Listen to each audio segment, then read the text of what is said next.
Assalomu alaykum aziz qarindoshlar. Bugun seshanba 7 ayning 2 kuni. Yaqinda sal uchurlar yig'ilib qoldi. Ashta boshqa ertadan boshlab men necha kunlik safarga chiqib ketdim. Aslida har juma kuni birdan video chiqaraman deb o'ylagandim. Yig'ilgan uchurlarni yetkazish uchun. Bu hafta sal baldir bo'ldigan bo'lib qoldi. Men sirт chiqqan vaqtimda kelgan xatlarni o'qib, unga javob beradigan yerlarga javob berib qolayman. Lekin mendaq program ishlash sal afsus bo'lib qoldi ekan. Shunga bugunlam qo'ytay deb o'yladim. Shunga to'g'ri tushunasizlar. Menga to'xtamay men tunaydigan qarindoshlar menga o'zlari egallagan uchurlarni yo'llayotdi. Men oldi bilan shu qarindoshlarga chin ko'nglimdan rahmat aytaman. Ularniki ishinib menga mana shularni yetkazib berganiga. Hamda ularniki undaq qilishidimi bir sabab bor. Ularmi mana shu uchurlarni chet eldagi xalqimizmi bilib qolsa degan bir orzusi bor ularda. Mana bu boshqa men har qatim o'zimga uchur kelgan chog'da bir xil mas'uliyat his qilaman. Shunga garchi menga xalqa vaqtida bunday video ishlaydigan fursat bo'lmasa-mu, ishdan tushib, mana yerib ketgan bir ahvolda bo'lib qolsa-mu, mana shu uchurlarni chet eldagi qarindoshlarga yetkazib qo'yay deb o'yladim. Mana shu ahvolda odam ba'zilarda aslida planlanmagan gaplarni deb soldi ekan. Ba'zilarda ba'zi gaplarni to'g'ri qilolmay qoldi ekan. Shunga afu qilasizlar undaq bo'lgan chog'da. O'tganda dedim, agar bir xush xabarda bir narsa bo'lib qolsa, men sizlarga darhol yetkazaman deb.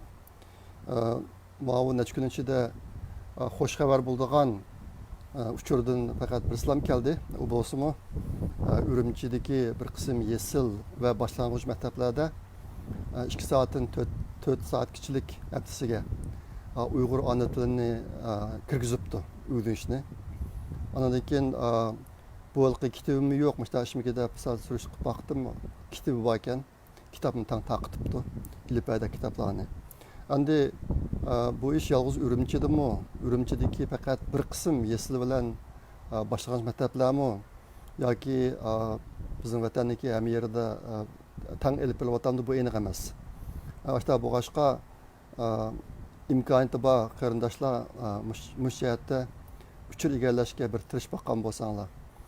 Bu bek muhim narsa, hammamizning xabarda bor. Bizniki ona tilimiz vatanda ishlatilishdan to'xtab qolgandan keyin hammamizniki ko'ngli nihoyatda echinishli darajada yerim. Agar buni asli keltirgan bo'lsa, bu bir xo'shlanarli ish bo'ldi. Lekin men anglagan xabardan qaraganchada bu faqat qisman Urumchining qisman yerlarda bo'lgan ish deb angladim. Boshqa bo'lgan agar shunday bo'lib qolsa, bu Xitoy hukumatiniki ko'z bo'yamchilik ishiniki bir qism bo'lgan bo'ladi endi. Ashyaga bir tashkil bo'lganlar yoki saytga ko'rgazmaga borganlar degandek shularga ko'rsatadiganға Uyg'ur tilini tashkil etmadi, o'rganyotdi degandek bir narsa qilgandek ish qilish mumkin. Shunga bo'lsa, mana shu uchurni bir chunqurlab egallab baqsaq, imkoniyati bor do'stlar mushat bir tirish baqqan bo'lsanglar. Ondan keyin tunishimniki bir o'qitadigan bir Xitoy tunishi ishkirda ishlaydigan bir uchurni yetkazibdi. O'tganda men nihoyatda ko'p sondagi Uyg'ur bolalarniki ishkiriga yutkilib aktilayotganligini tilga olgan, ish qilib birga aktilayotganligini ularni birga oprimiz deb birga aktilayotganligini degandim.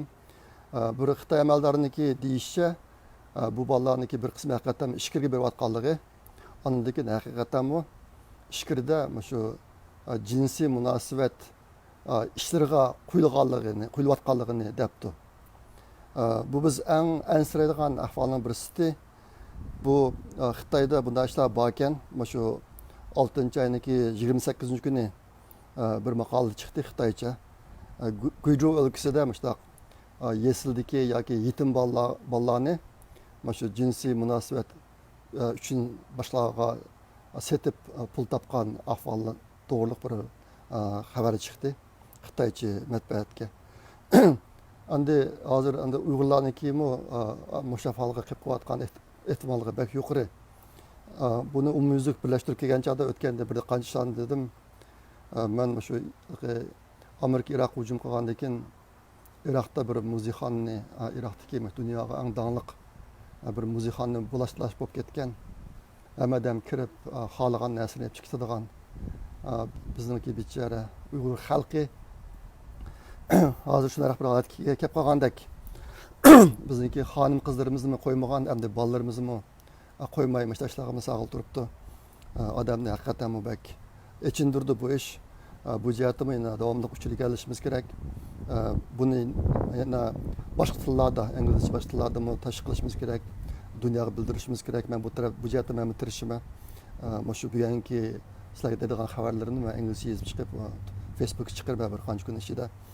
Ondan keyin o'tganki oldin qatimqi videoda men lagerdagi xonim qizlarni shu bosqinchilik yoki shu jinsiy savdo jinsiy munosabat savdosi tufaylidan homildor bo'lib qolgan xonim qizlarni tug'dirib bolalarni akitib undan keyin bularni odam suti bilan ta'minlaydigan kishilarga aylantirib qo'yganligi ashundoq bir savdo borligi lagerlarning ichida cho'ng lagerlarning ichida shuni degandim. Bu to'g'ri bu jihatda meniki ba'zi do'stlarim shu fikrda haqiqatan mana shuniki borligini deb ba'zi manbalarni o'rgatib berdi menga. Ondan keyin men bu inglizcha manbalarni izlab baktım bu jihatda. Xitoydagi shu cho'nglar ishlatadigan odam suti savdosi degan narsani haqiqatan bor ekan. Bu xili ko'pkan bunday ahvollar. Qimmat bahoda sotildi ekan. Masalan, odamniki sutiniki 1 litrisi 1 litr sut $90 sotildi ekan. Shunga hozir endi bizniki Uyg'ur xonim qizlarimiz mushundaq savdodanki qurboni bo'lib qolib turibdi. Men biz yanbir olgan xabar Royla Davud o'tgan yil yo'qolib ketgan. Mana bilasizlar, Beijingga berib aeroplandan tushgandan keyin yo'qolib ketgan. Hozirgacha xabar yo'q-ku. Uydagilar bo'lib onasi hozir intayin ig'ir azob uqubat ichida. Royla Davud tepilmabdi. Neligini bilmaydi ekan. Ondan keyin men bundan bir ikki oy burunlam bizniki dаңлык naqshchimiz Rashida Davud niki qo'yib berilganligini anglagandim. Ammo sizlarga demagan buni. Gerçi mendan aniq uchur bor bo'lsa-mu demagandim. Demoqchi desanglar bexatarligini o'ylagandim. Demay turay deb. Hamda hozir uqsam Rashida Davud butunlay o'z-o'ziga gap qildigan bo'lib qolibdi. Normal emaski. Bu ishni bildim. Mening bir yaqin do'stim bor edi. Nayti o'zim qadrlaydigan, hurmatlaydigan do'stim. Ummu lagerga kirkitib, nayti bir yuqori o'rinda ishlaydigan kishi bu. Lagerga kirkitib 5 oy turib yaqinda qo'yib birtdi. U ko'rgan odamlarga Xitoy kompartiyasini maqtaydigan bo'lib qolibdi. Ummu normal emaski. Qo'yib birilibdi, ammo ummu normal emaski. Ondan keyin menga yana bir uchur Qashqar Bashkaramda sulangan odamniki soni 70% egallar ekan. Hozir 70% odamlarni turma bilan lagerlar uslab bo'libdi Bashkaramda. Bu uchur keldi menga. Ondan keyin 2016 yildan boshlab Toqsun nahiyasidagi Uyg'urlardan ikki xil qon elinib ekan. Uning birisi ozroq elingan qon ekan, asosan DNA'niki uchurlari degandek ishlash uchun ishlatilgan qon ekan. Ammo ikkinchi xil qon aytib ko'p elinibdi. Bir oyda 6 qatim deydi ba'zi odamlardan. Bu lagerga kirmagan odamlardan ilinayotgan qon. O qonni shu qon plazmasi sifatida ishlatib har xil dorilarni yasaydi ekan deb ashtaq uchur kelgan. Men to'g'ri izlab baktım. Mush qandaq ish, qon plazmasi degan qandaq narsa. Ondan keyin uni nimaga ishlatildi deb qarsam, haqiqatan bu qon plazmasidan nayti qimmatli dorilarni ishlab chiqarib bo'ldi ekan. Nayti ig'ir kesilib odamlarga dori yasalib bo'ldi ekan bundan.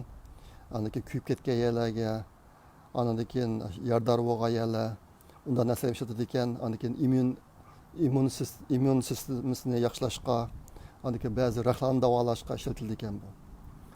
Shunga Albatta men degandek bu bulang talanga qilib qolgan, bulang tarachib qilib qolgan Uyg'urlar neki qiyinimi hozir endi mushtaq dori buyumlariga ishlatilish uchun elingan bir ahvol shakllanibdi. Bu man kelgan uchurda shu To'qsun naisi birga tilga ilingan. Endi bu umumyuzlik ahvolmi emasmi uni bilmayman. Ammo mushtaq bir ish bor ekan. Anandan keyin ehtimol bir qisminglar bilgan ko'rdinglar. Türkiye'deki prezidenti Erdoğan Xitoyga bordi, Xitoyga berib Xi Jinping bilan ko'rishib, ular suhbat o'tkazib bir narsa qildi. Erdo'g'an bizning vatanda bo'layotgan ishlarni o'rinliq ish deb e'tirof qilib, Xitoy taraf turib gap qildi degan. Bu gaplarni anglab shundoq ko'nglim yerim bo'lib ketdi. Endi Türk dunyosida Uyg'urlar uchun ba'zan arlab bir haqqoniy gap qilib qo'yadigan bir Turkiya bordi.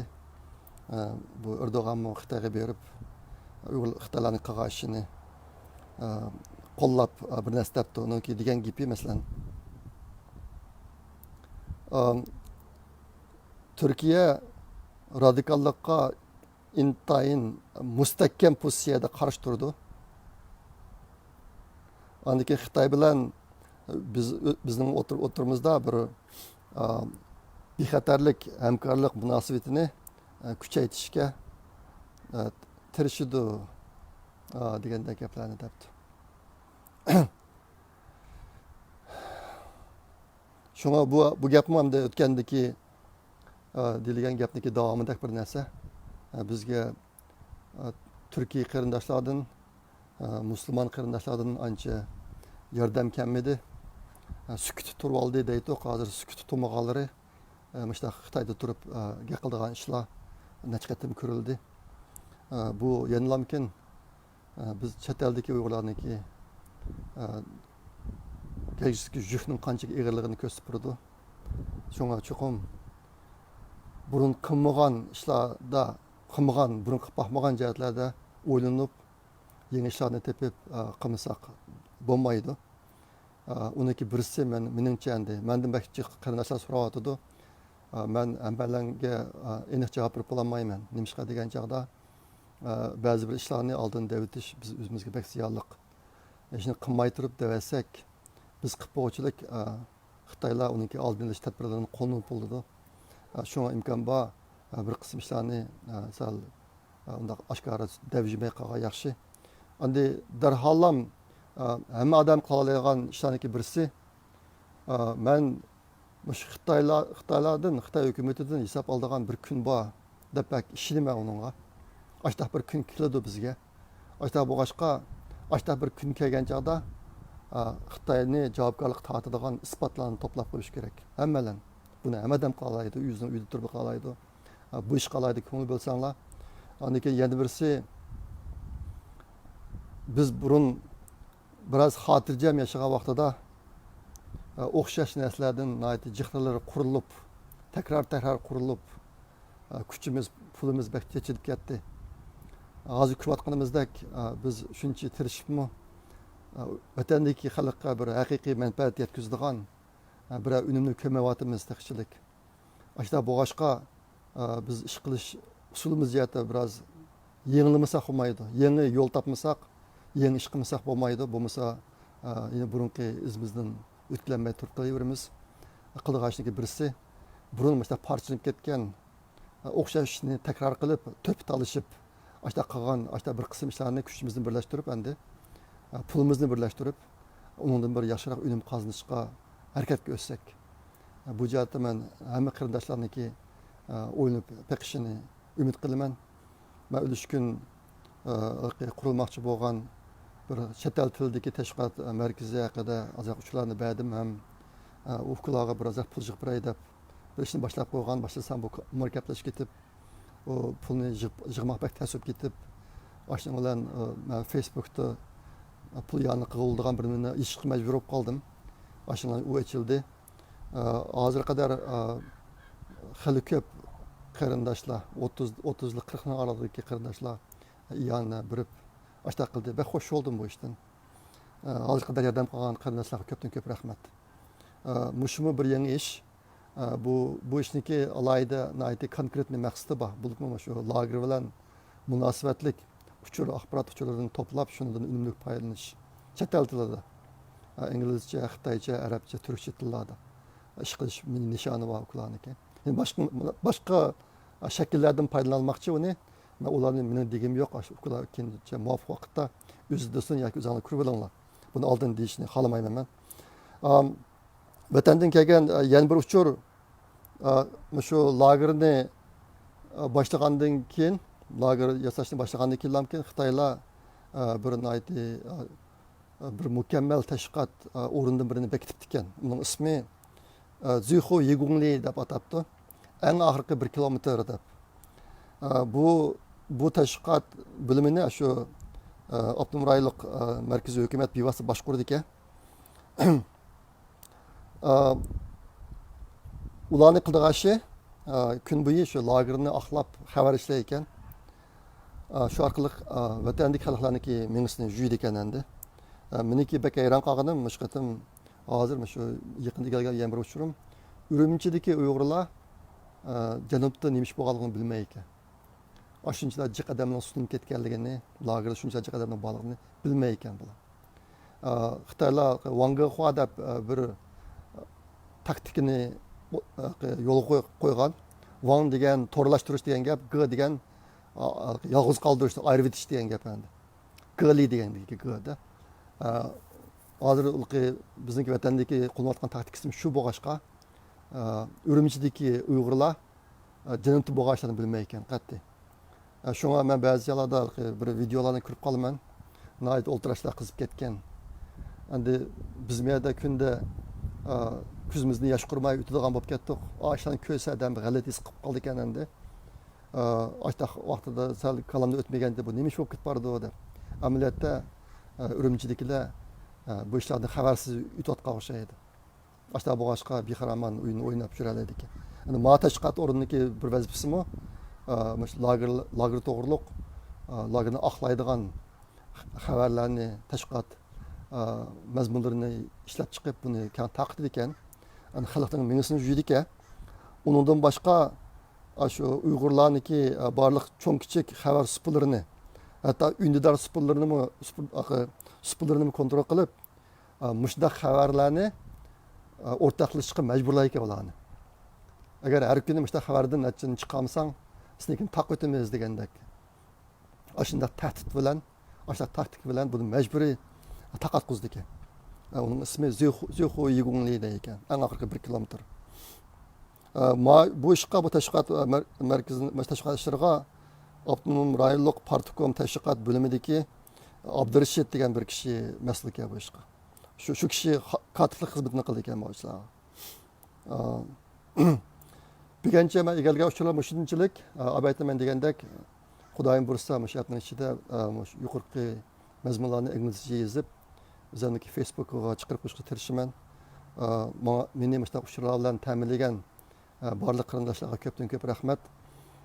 Meniki ma qilayotgan uchur taqtish video orqali narsamga talabak chiq kelyotdi. Men aslida sal o'ylanib qolgan yaqinda. Bu ishni qilganim yaxshimi, qilmaganim yaxshimi deb. Yenilamkin anayda ko'p qarindoshlar bundan foyda ko'rayotganligi. Shunga bu ishni davomlashtirishim kerakligini tavsiya qilib uchur yo'layotdi. Ashta boshqa qani. Meni qarab boqaman Xudoyim bo'lsa. Menga kelgan uchurlarni imkon bor qarindoshlarga yetkazib berishga tirishaman. Ma'qulamsa, xayr xo'sh, kelar qatim ko'rishguncha omon bo'linglar. Xayr xo'sh, Allohga omonat.